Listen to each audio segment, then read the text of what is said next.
of materials. Sometimes you have to let things mature. You're making cheese, for example. You have to leave it for a period of time. And rework is an operating step, but with an R in here. And it's any unnecessary or repeated step in the process. Now, I wanted to show you one very simple administrative example of process mapping. And here it is. Excuse me. Oh, this is interesting. There should be big crosses where the sixes are. Unfortunately, this computer interprets my crosses as big sixes. So could you substitute a big cross for the six? And what is this supposed to illustrate? There's only one value-adding signal or symbol there, and it is the operational step. Everything else is waste. And here's this process that I was going to explain to you. I'm sorry some of the figures have been moved, but I'm afraid it's the computer interpreting the CD that I've got here. This is a lady who's filling up a form, and she's asking for a product that she needs to do the job, and this product actually costs $120. This is a real process, by the way.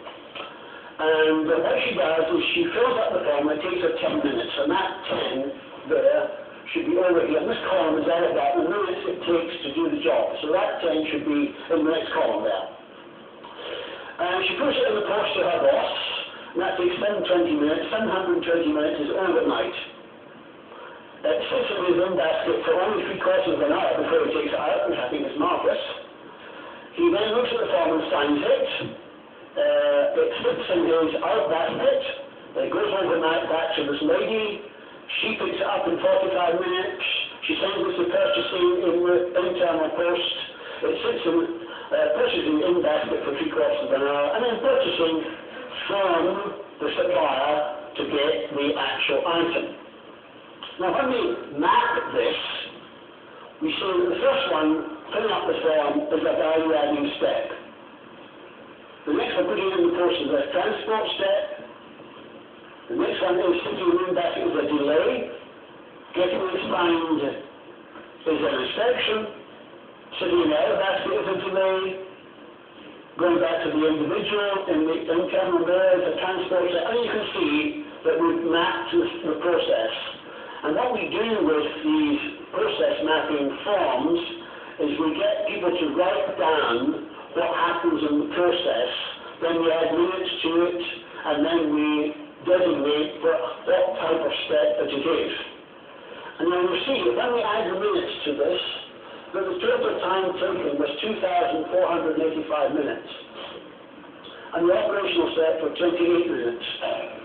But the reason we use this form and why it's so simple is that everything to the right of this is waste. It's adding no value at all to the process.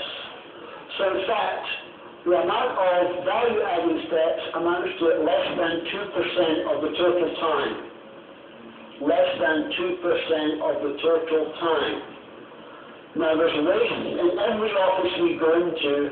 The office is of this size.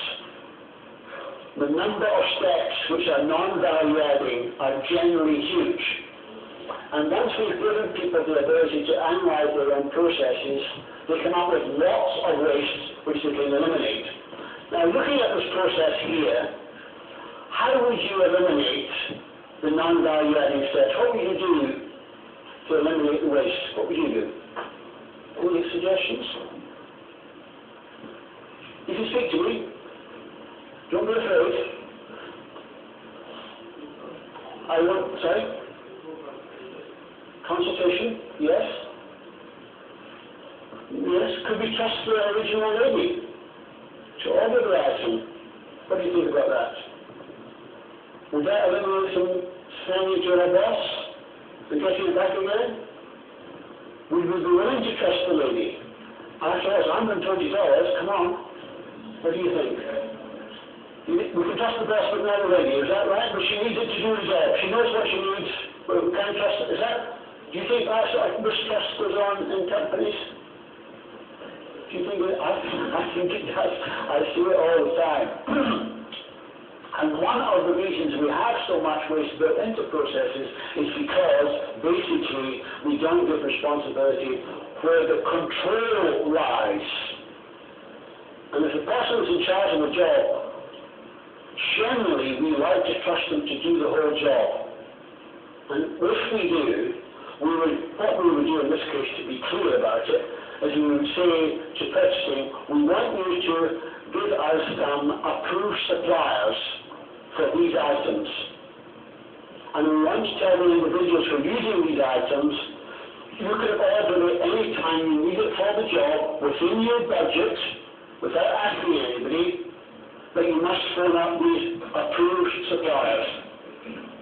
So what the purchasing do is they approve suppliers and then tell the individuals who are working the job, and the individuals working the job do it directly, and it cuts out all the non-value adding steps. And when you start mapping processes like that, I can tell you that if you just use process mapping, I would see 10% extra profitability on your bottom line in the first year, just by using that. Now, these are the sort of techniques and processes that we use to help people just step up to the next level in the ladder. Hopefully, there are one or two items in what we've been talking about this morning that you'll be able to put into effect in your company. Not everything will be applicable to you, but hopefully you'll be able to put up one or two items. Now, I've run out of time, I've got 2 minutes left. I don't know if there are any questions, but perhaps when we come back, if you've got some questions you'd like to say that, I'll take them on the microphone when we start. I understand we're having an hour for lunch. Am I right about that? Is that right? So if we could resume at 2 o'clock, I'll see you then, and thank you very much.